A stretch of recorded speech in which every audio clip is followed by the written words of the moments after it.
আজকে উত্তরা বিডি বই বাজার থেকে আমি কয়েকটি পুরাতন বই নিয়ে আসলাম।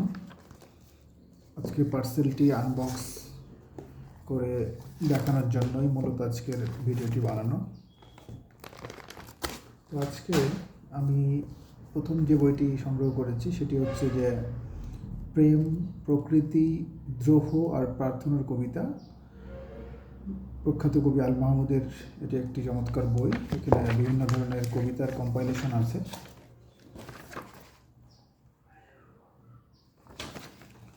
দ্বিতীয় যে বইটি আমি সংগ্রহ করেছি সেটি হচ্ছে ইতিহাস তত্ত্ব, ডক্টর এম দেলোয়ার হোসেন। মূলত ইতিহাস পাঠ কিভাবে আমরা করব, কিভাবে কোন বিষয়গুলোকে আমরা খেয়াল রাখব, এই বিষয়গুলো এই বইটিতে আলোচিত হয়েছে।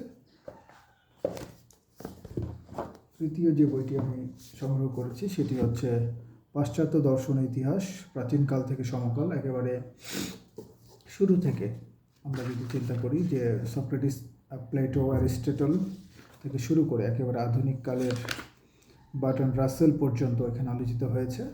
এটি বেশ ভালো একটি বই মনে হচ্ছে। তো আর পরবর্তীতে আমরা যদি দেখি যে পরবর্তী যে বইটি হচ্ছে আমি নিয়েছি পাণ্ডুলিপি পাঠ ও পাঠ সমালোচনা। মূলত পাণ্ডুলিপি সম্পর্কে এবং পাঠ সমালোচনা সম্পর্কে জানার জন্যই মূলত বইটি নেওয়া। পরের যে বইটি এটিও ইতিহাস বিষয়ে, মুসলিম স্পেন, রাজনৈতিক ইতিহাস, এস.এম. ইমামউদ্দিনের। আপনারা সকলে জানেন যে মুসলিম স্পেনের যে ইতিহাস সেটি গ্রানাডার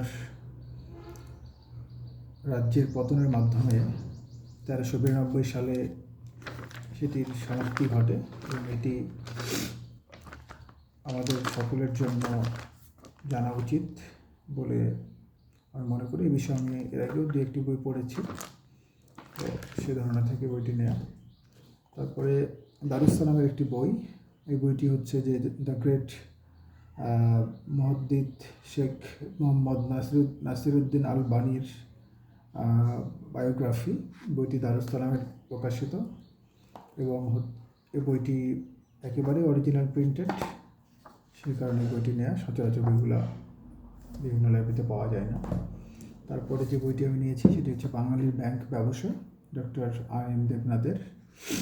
এটিও ইতিহাস ভিত্তিক বই, তবে বিষয়টি একটু ভিন্ন আঙ্গিকে জানার জন্য মূলত বইটি নেওয়া। তারপরে যে বইটি নিয়েছি আমি সেটি হচ্ছে সাংবাদিকতা, ধারণা ও কৌশল।